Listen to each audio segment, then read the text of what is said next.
صباح الخير. صباح النور. نفس كل حاجه نفس كل حاجه هنعملها عادي جدا، مش اي حاجه مختلفه، نفس علبه الكريم ونفس الحاجات اللي انا هسرقها من منى برضه، يعني مفيش اي تجديد، بس بدل ما نعمل كده في الكاميرا في المرايه نعمل كده قدامكم. لو عندك حاجه عايز تقوليها قوليها برضه. انت حاسه اني كنت هقول حاجه معاكوا؟ اصل قدامكم دي تحس ان احنا لو بدل ما نخبي عليكم يعني احنا اوكي. هو انت حطيتي مرطب بقى؟ ليه؟ عشان حطيت ده الاول. عشان انتي ماسكه المرطب فانا حطيت الاي كريم لحد ما تحط. اوكي، بنكسب وقت، بنزق اليوم. ايوه. وانتوا بقى عاملين ايه؟ هو لايف عاملين ايه في ايه؟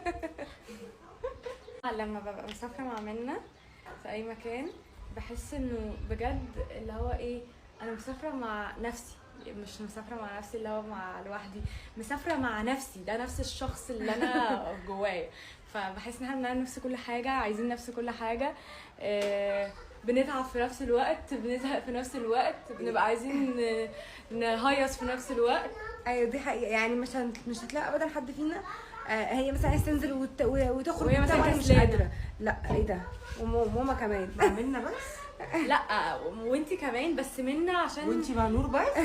لا بس يعني مش عارفين نقول ايه. لا دي حقيقة، دي صداقه ودي صداقه. هي منا انا بحس ان احنا كوبي بيست. ايوه دي حقيقه. ايوه احنا كنا مسافرين مع بعض السعوديه، مش معقول كنا بنبقى عايزين نعمل شوبينج في نفس الوقت، وعايزين نريح في نفس الوقت، وعايزين نخش ننام في نفس الوقت. دي ستارت جت ريدي اللي هنا في الساحل دي عشوائيه قوي. لا بشكل يعني حمزه بيشد الرينج لايت اصلا يعني ما بنقولش حاجه مهمه او جديده. لا يا حمزه بس قلنا دلوقتي حاجات مهمه حاسه كده. ايوه اللي انت قلتيه جديد بصراحه. امبارح كنا بنلعب لعبه انس، فكان فيها سؤال لو عندك قوه خارقه لو عندك قوه خارقه تحبي تبقى ايه هي؟ اقول انا ايه هي؟ انا بالنسبه لي احب القوه الخارقه بتاعتي، قلت ان هي تكون انه اعمل كده اي حاجه انا اختارها موجوده في ذكرياتي تختفي كانها ما حصلتش في الحياه. اوكي. غير بقى ان الواحد عايز يطير، اكيد كلنا عايزين نطير. لا بس مش كلنا اكيد، يعني مش شرط. انا مثلا بجد عايز اطير ليه؟ عشان عندي سبب. دي عايزه اطير علشان انا بجد بيجي عليا وقت انا مش عايزه اتكلم، مش عايزه اعمل اي حاجه، انا عايزه اطير لوحدي.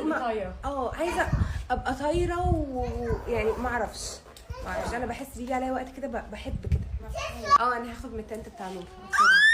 سوري فبقول لكم بقى دي بقى الميزه ان انتوا تسافروا مع حد قريب منكم، انتوا ما بتحسوش. ايوه يعني اختك، مامتك،